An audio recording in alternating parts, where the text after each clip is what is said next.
Welcome to this episode of My VA Disability Claim.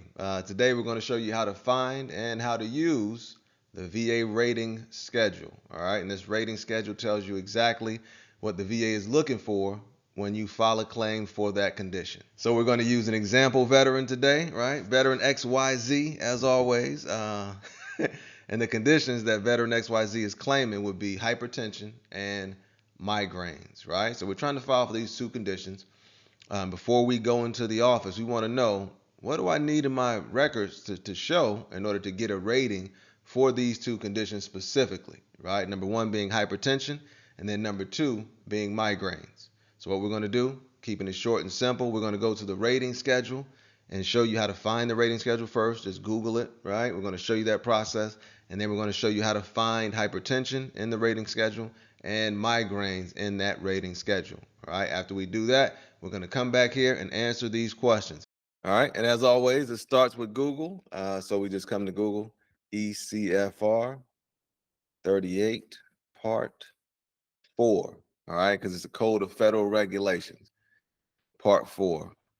Click on that, and then you'll see right here the first link, 38 Code of Federal Regulations, CFR, Part 4, Schedule for Rating Disabilities. We click on that. So we get to the Code of Federal Regulations, Control F, that is the find function.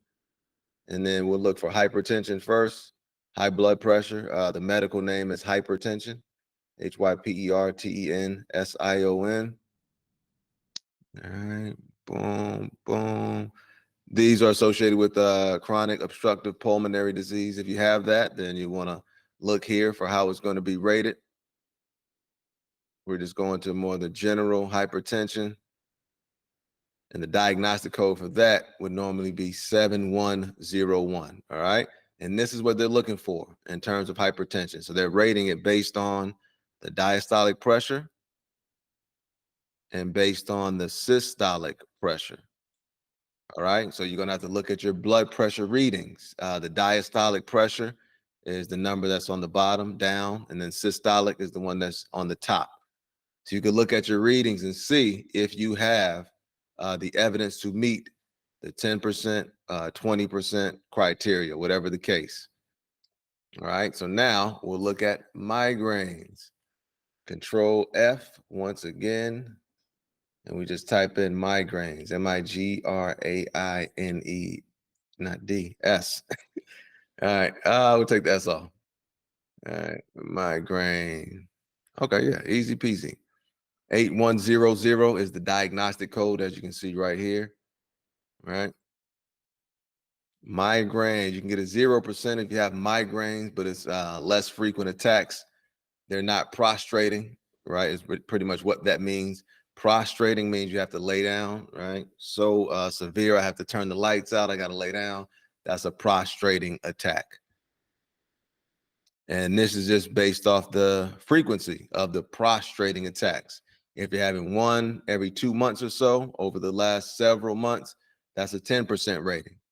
If you're having one a month over the past several months, several is 3 or more, right? So if you're having one prostrating attack a month over the past 3 or more months, and you're letting your doctor know, right? Hey, and they have that documented, and I'm having these severe attacks where I have to lay down, shut all the lights off, that will qualify for that 30% rating. And now we'll go back to that scenario just to answer those questions to see what do we need for these particular conditions. All right, so here we go. Right back at it. As you see from that rating schedule, we just brought that language right over to remind ourselves of what we need to show for hypertension and for migraines. For hypertension specifically, we need to show blood pressure readings that show our diastolic and systolic pressure. Remember, according to the rating schedule, those numbers are going to determine whatever rating that you get for that condition. If you are on medication and you have predominantly 100 or above, you want to submit that as well, right? But that's your blood pressure readings once again. And if you have medication to combine with that 100 or above, submit the medication evidence as well, right? And that will be for hypertension specifically. For the migraines, what do I need to show? Frequency of prostrating attacks, right? Again, prostrating attacks are the ones that are so severe that you have to lie down. Have to lay down, turn the lights off, right? That's how severe the migraine is. For this one specifically, there is no mention of medication or anything like that, so that wouldn't really help you in terms of the rating. At the 50%, they did talk about economic inadaptability. So if you're having trouble at work, you want to submit that evidence as well, having to call out from work because of these severe prostrating attacks. All right, so that will be the heads up for you when you're filing for hypertension and for migraine. So what you do now is look through your evidence and see what those readings are. That way you can have an idea before even going into the office of what your rating may be. For migraines, look how many times have I gone to the doctor, right? Have I kept a migraine journal showing how frequently I'm having these severe prostrating attacks? So you want to make sure that you're letting your doctor know when they are so severe that I have to lay down. Whatever condition you're filing for, we would suggest look at the rating schedule first to kind of see how the VA is going to be interpreting that evidence that you send up to them. All right, it's like a little bit of a cheat code, a way to look into the future, because that's the same book that the raters are going to be using when they rate your claim. All right, and as always, hey, it's not personal. It's always about the evidence. If you have the evidence, even if they hate your guts, they will approve it. All right, if you don't have the evidence, even if they love you to death, they have to deny it. All right, so let's keep it about the evidence. Keep it about the evidence. And as always, learn the information, use the information, and if you deem it to be valuable, share the information. That's it, man.